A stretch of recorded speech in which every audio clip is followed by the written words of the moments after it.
YBR ကသူ့ရဲ့စွမ်းအားတွေကိုသုံးဖို့လုပ်တိုင်း Teach က Voltes နဲ့ဆွဲယူနေရမလို့ YBR တယောက်တည်းပဲအထိုးခံနေရပါပြီ။ YBR က Bison နဲ့ Teach ကိုခုတ်လိုက်တဲ့အခါ Teach လည်းလဲကျသွားခဲ့ရပါတယ်။ Teach ကအရန်နာကျင်လို့အော်နေရဲ့ချိန်စိတ်ကြီးဝင်တာကမင်းရဲ့အားနဲ့ချက်ပဲလို့ YBR ကပြောလိုက်ပြီးနတ်ဆိုးသီးစွမ်းအားကိုသုံးလိုက်ပါတော့တယ်။ဒါမဲ့ Teach ကအသက်ပြင်းတာကြောင့်မလို့တက်ပစ်လိုက်ဖို့အားလုံးကလည်းအော်နေကြပါတယ်။ YBR က Teach ကိုတလန်းချင်းလှမ်းလာနေပြီးတိုက်ခိုက်ဖို့လုပ်တဲ့အခါ Teach ဖွဲ့သားတွေကဝိုင်းပြီးတိုက်ခိုက်ကြပါတော့တယ်။မသိမချင်းတနတ်တင်နဲ့ဝိုင်းပြစ်နေကြလို့ YBR ပင်တများပြီးအားလုံးလည်းအဖေကြီးလို့အော်ခေါ်ပြီးတော့ဝမ်းနေလို့ဒေါ်ဒါရီလည်းထွက်နေခဲ့ကြပါပြီ။အားလုံးကကြီးစံတွေကုန်တဲ့အထိဝိုင်းပြစ်နေကြပေမဲ့ YBR ကလည်းမကြနိုင်သေးပါဘူး။ရောဂျာစောင်းနေတဲ့သူကအနည်းဆုံးတော့ Teach မဟုတ်ဘူးပဲလို့ YBR ကဆိုပါရဲ့ YBR ဟာသူကတော်တော်ကြာခရီးတွေထွက်ခဲ့တယ်တကယ်ကောင်းတဲ့ခရီးတွေပဲဖြစ်ခဲ့ရတယ်လို့ပြောလိုက်ပါတယ်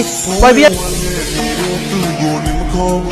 ပြုံးနေစီလို့ဂျုံနဲ့ရုပ်တွေငါဝယ်ထားတယ်မမုံနဲ့ဘိုးရင်ကမတိတက်ခဲ့ပြီမဲ့ဒီချိန်မှာမင်းရလက်ကိုပဲဝိသမျက်ရည်စက်ကောင်းလေးသာပြီးနေမမရှိတဲ့ငါရမနဲ့စားပြန်လို့သာကြည့်ွယ်သူရဲ့ဒီနာရီခုမှပြီးပြီမဲ့